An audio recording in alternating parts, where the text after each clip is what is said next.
পুরো পৃথিবী যখন 2023 সালে বসবাস করছে, জাপান সেখানে 2050 সালে বসবাস করছে। পৃথিবীর অন্য দেশ যেখানে একদিকে চলছে, জাপান ঠিক তার উল্টো দিকে চলছে। তারা প্রযুক্তিগতভাবে এতটাই আপগ্রেড হয়েছে যে তারা বিশ্বকে চমকে দেওয়ার মতো অদ্ভুত সব টেকনোলজি ও পণ্য আবিষ্কার করে দুনিয়াকে তাক লাগিয়ে দিয়েছে। তো আজকের এপিসোডে আমরা এমন কিছু জাপানের আবিষ্কার দেখতে চলেছি যা আপনি এর আগে কখনো দেখেননি, আর যদি দেখেও থাকেন তবে কমেন্ট বক্সে জানিয়ে যাবেন। Underground parking lot. জাপানের সবচেয়ে মানুষ বাস করে টোকিওতে। সেখানে গাড়ির সংখ্যাও অনেক বেশি, আর গাড়ির ভিড় সামলাতে জাপানের কনস্ট্রাকশন বিভাগ স্পেস সেভিংসের বিষয়টি চিন্তা করে সেখানে বড় বড় কনস্ট্রাকশন ভবন, উঁচু দালান, শপিং মল সহ বিভিন্ন স্থানে আন্ডারগ্রাউন্ড পার্কিং লট তৈরি করেছে, যাতে খুব সহজেই অল্প জায়গায় অনেক গাড়ি একসাথে পার্কিং করা যায়, যার ফলে জায়গার অপচয় কম হয়।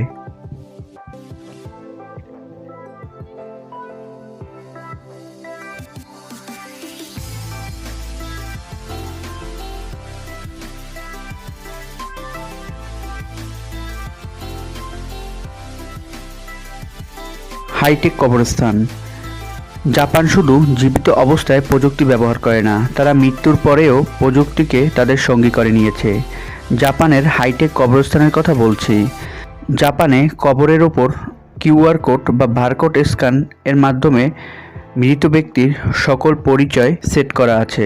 নাম, ঠিকানা, পরিচয় সহ একটা সংক্ষিপ্ত বিবরণ জানা যাবে মোবাইলে স্ক্যানের মাধ্যমে।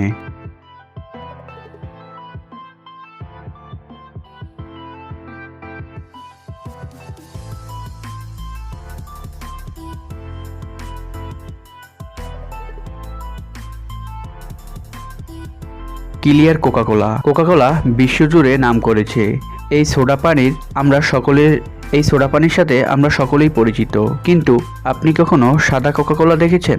হ্যাঁ, এটা শুধু জাপানিরাই তৈরি করে থাকে। তারা শীতকালে সাদা কোকাকোলা খেয়ে থাকে এবং গ্রীষ্মকালে কালো কোকাকোলা পান করে থাকে। তবে এর ভেতরে স্বাদের কোনো পার্থক্য নেই। দেখতে আলাদা হলেও স্বাদ একই।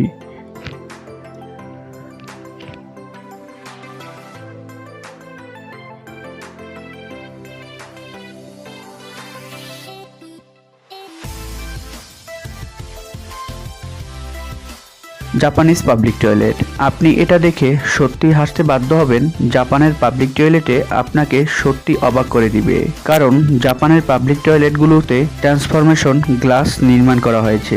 একটা হাস্যকর বিষয় হলো বাইরে থেকে ভেতরে থাকা ব্যক্তিকে দেখা যাবে। এটা শুনে ভাবতে পারেন, এ কেমন টয়লেট, এর কি কোনো প্রাইভেসি নেই? হ্যাঁ, এটার প্রাইভেসি অবশ্যই আছে। এখানে গ্লাসগুলোতে বিশেষ প্রযুক্তি দেওয়া আছে। যখন কেউ এর ভেতরে প্রবেশ করে এবং এর দরজা লক করে, তখনই এটা ব্লার হয়ে যায়, ফলে ভেতরে থাকা ব্যক্তিকে আর দেখা যায় না। Japanese mayonnaise. মায়োনিজ বিশেষ করে বার্গার, পিৎজা, স্যান্ডউইচ সহ সকল ফাস্টফুড জাতীয় খাবারে ব্যবহার করা হয়ে থাকে। জাপানিরা যে কোনো প্রকার খাবারে মায়োনিজ ব্যবহার করে থাকে।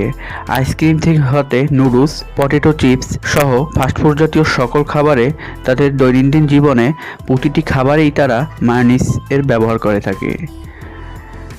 Japanese vending machine. এশিয়ার কান্ট্রিগুলোতে বেশি ভেন্ডিং মেশিন দেখা যায় না, কারণ বিশেষ করে এয়ারপোর্টে ও রেলওয়ে স্টেশনে ভেন্ডিং মেশিনের অস্তিত্ব পাওয়া যায়। কিন্তু জাপান ঠিক একটু আলাদা। জাপানের ট্যুরিজম মন্ত্রণালয় জাপানে 5.72 মিলিয়ন ভেন্ডিং মেশিন স্থাপন করেছে, যেখানে আপনি সব ধরনের খাবারই কিনতে পারবেন।